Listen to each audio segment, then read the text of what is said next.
Hello boys, welcome back to another session of video tutorials, and this session is meant for class 11th biology students, and this is for 14 December 2020.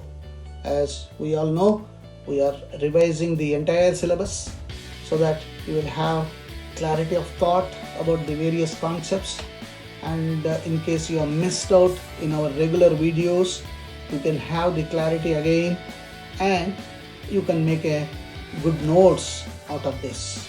And already I told you, you maintain a separate notes for this so that it will be very handy during your exams. And going ahead, we are talking about the development. It is the sequence of events that occur in the life history of cell, organ or organism, which includes seed germination, growth, differentiation, maturation, flowering, seed formation and senescence. Okay, now in the form of a figurine, okay, cell division, mitosis.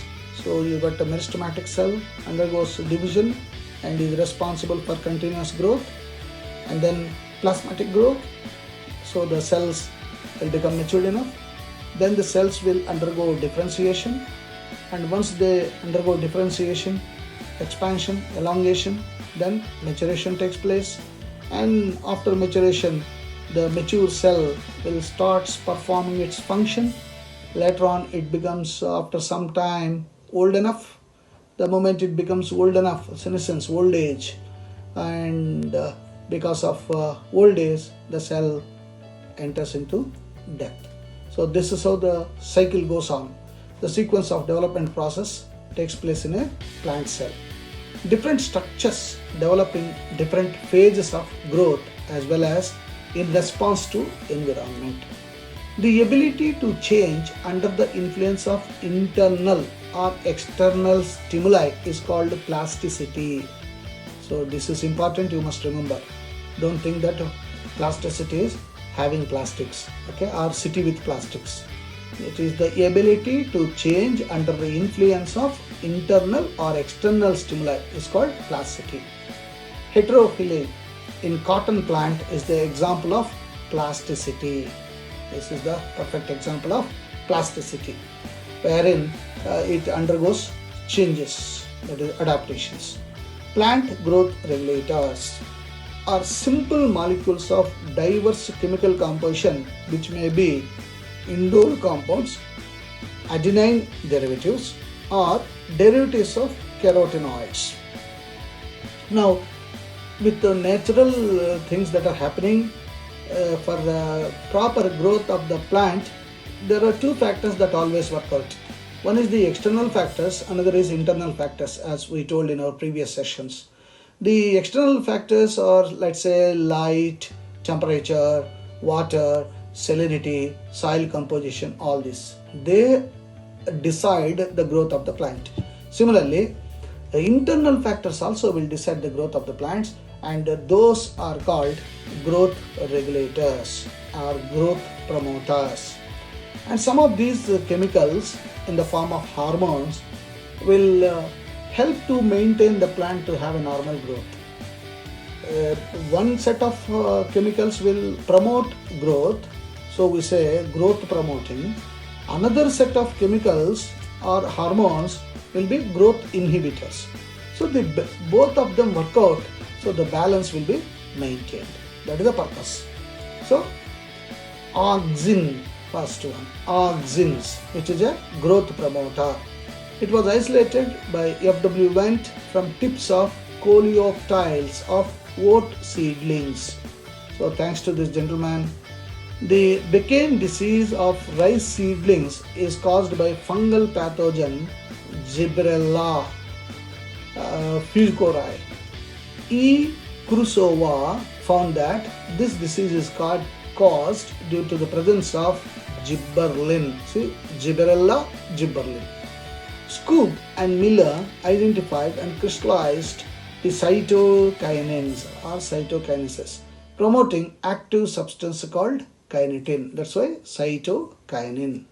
So all that we talked is the growth promoters: auxin 1, gibberellins 2, cytokinins 3. And to balance this, we have got growth inhibitors, chemical substances that inhibit or that don't encourage the growth, that is ethylene and abscisic acid. So balance of this will make the plant to have normal growth. Auxins. Auxins was first isolated from human urine. It's commonly indole acetic acid. What is auxin chemically? IAA, indole acetic acid. It is generally produced at stem and root apex and migrate to the site of action, that is target site. What are the functions of auxins? Cell enlargement, apical dominance. Apical dominance, the main shoot will go up, lateral branches will not be there. So the tree goes vertically. And cell division, of course, mitosis is influenced by auxins. Inhibition of abscission, and then induce parthenocarpy. Just find out, recollect from your memory what is parthenocarpy. Then gibberellins are promotory PGR found in more than 100 forms named as GA1, GA2 up to GA100.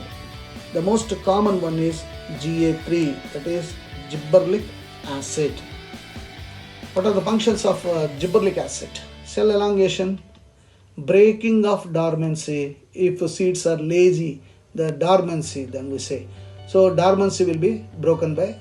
So thanks to this, if gibberellins are not there, the seeds would have been remaining as seeds. Early maturity. So this is being misused, as all of you know, like many businessmen doing the business of fruits and vegetables. What they do, they spray this and make the bananas mature early. They don't permit the vegetables and fruits of their own time, and that's how they lose, or we lose, the natural nutrients from those fruits and vegetables. And of course, thankful to seed germination. And then cytokines. The plant growth hormone is basic in nature. Most common forms include kinetin and gelatin. They are mainly synthesized in roots. What are the functions of cytokines? As the name suggests, cytokinin. Cytokinesis, cell division. So cell division and cell differentiation. Essential for tissue culture. Overcome apical dominance. We said auxins apical dominance. This is counter to auxins. So when cytokinins are sprayed, then lateral branches will come, apical dominance will be suppressed. Promote nutrient mobilization. Nutrients will be passed on from tissue to tissue. And then inhibitors, ethylene. It is a gaseous hormone which stimulates transverse or isodiametric growth but retards the longitudinal one. So bushy formation.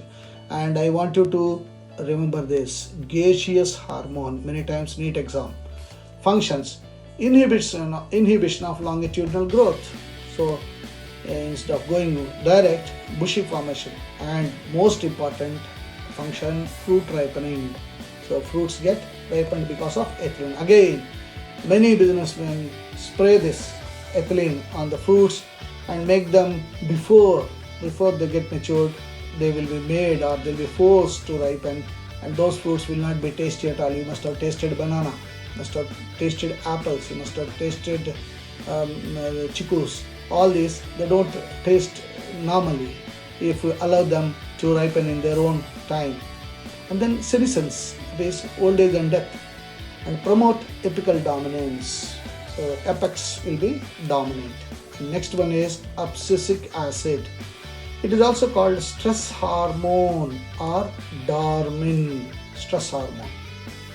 And it acts, now I want to just put a question here. If abscisic acid is the stress hormone, what about in human beings? What is the stress hormone for us? So that you know you should avoid that, so that you'll be happy and write exams normally and get a lot of good marks. It acts as a general plant growth inhibitor. Abscisic acid is produced in the roots of the plant and terminal buds at the top of the plant. What are the functions? Bud dormancy. Bud becomes lazy. Leaf senescence, leaf fall. Induce parthenocarpy. Again I told you what is parthenocarpy. Chapter number 1, recollect. seed development and maturation. So all these hormones are very, very important. We cannot neglect any of them. Hence, you need to remember all these functions as well as the names of this. You can make a table out of it.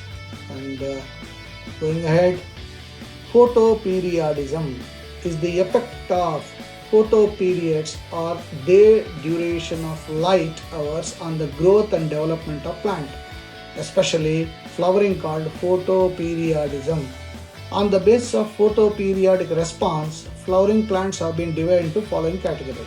As the name suggests, photo, light, periodism, duration of the light.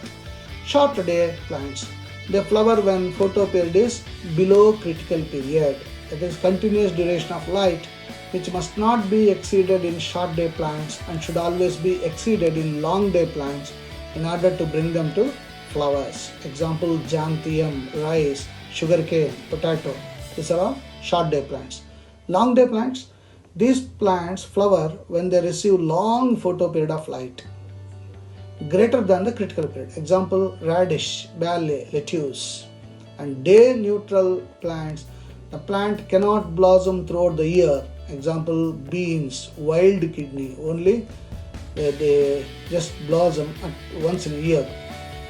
The plant can blossom throughout the year. That is because of the neutral daylights. And then vernalization, it is the process of shortening of the juvenile or vegetative phase and hastening of flowering by cold treatment. This is the technical one, cold treatment. So we give cold treatment so that the flowering will be hastened. The stimulus of vernalization is pursued by meristematic cells. Vernalization helps in shortening of vegetative period of plant and brings about early flowering. It is applicable to temperature plants like wheat, rice, millets, etc. So vernalization also helps a lot. Hence, all these I want you to discuss these not just for the exam sake, also discuss with your parents, particularly if your parents are farmers. You can use all these hormones, plant hormones, and of course the vernalization experiment also you can do. So all this will make us to apply what we are studying in the class into the real life situation, and all of us will get benefited.